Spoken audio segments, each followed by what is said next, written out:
आणि ज्यावेळेस तो गप्प बसतो त्याच्या मनामध्ये विचार चालू होतात आणि त्या विचारामध्ये शैतान शिरकाव करतो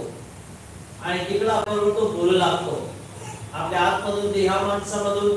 आणि शैतानापासूनचे शब्द आपल्या कानी पडत राहतात आणि अशा वेळेस तुम्हाला काय करायचं आहे ज्यावेळेस निराश होतात की ज्यावेळेस चिड येते गप्प बसता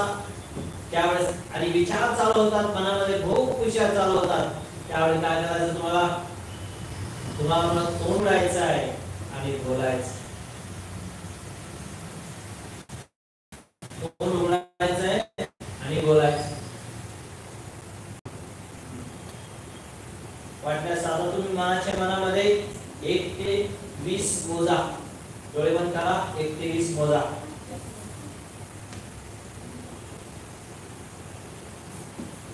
महेश किती नंबर आलाय तुला 10 11 12 13 कुठे गेले साक्षी किती नंबर आला साक्षी नाही संजीवनी किती नंबर है 17 उसके आगे नहीं उसके आगे सोच रहे क्या सोच रहे राइट तो जैसे पूछा वैसे तुमने सोचना बंद कर दिया क्या पॉइंट पर तुम्हारा तुम्ही विचार तुम्ही बोल 1 2 3 4 22 मग काय झालं फक्त मोजायचं थांबलं आणि तुम्ही बोलला आणि त्याच्या पुढे काय बोलला मोजलं बघ काय झालं ते विचार जे होते त्याला स्टॉप आला ते बटन लागलं असंच होतं ज्यावेळेस निराशेचे विचार चालू आहेत निराशेचे विचार आहेत त्या पॉइंटला काय सांगायचंय देव मला आनंद देणार देव मला विजय देणार देव माझी निराशा काढून टाकणार देवावर मला विश्वास आहे की मुखाने बोलायचं आहे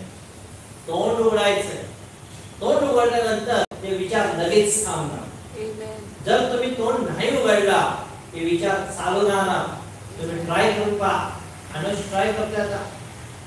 थांबलं का विचार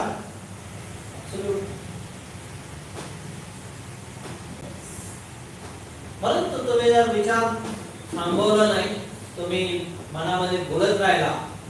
आणि वचन नाही बोलला तर शैतान कार्य करेल रागामध्ये आपल्या मनासारखं नाही झालं आणि निराश असताना तोंड उघडत नाही त्याला म्हणतात फुगलेलं आहे फुगत नाही प्रीती फुगत नाही रुसत नाही त्याच्यामध्ये रुसला आणि फुगलं तर काय होतं बोलत नाही नाही बोललं तर काय होतं मनामध्ये विचार घर करत राहतात मग ते मनातले विचार घर केल्यानंतर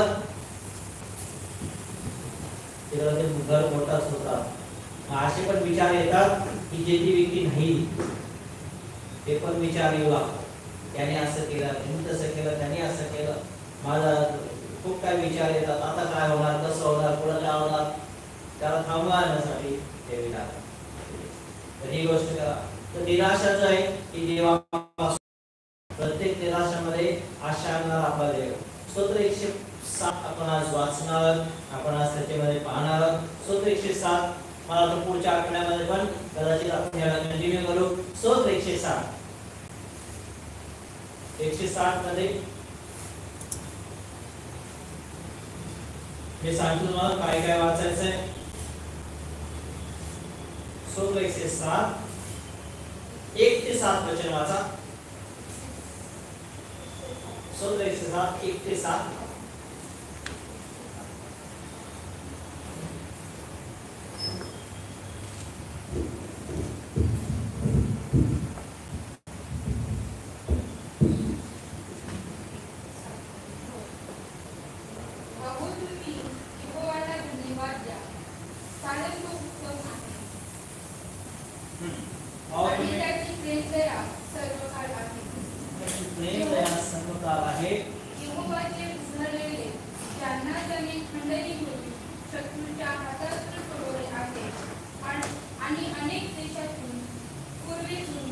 पश्चिमेतून उत्तरेतून व दक्षिणेतून एकवट केले आहे ते असे म्हणत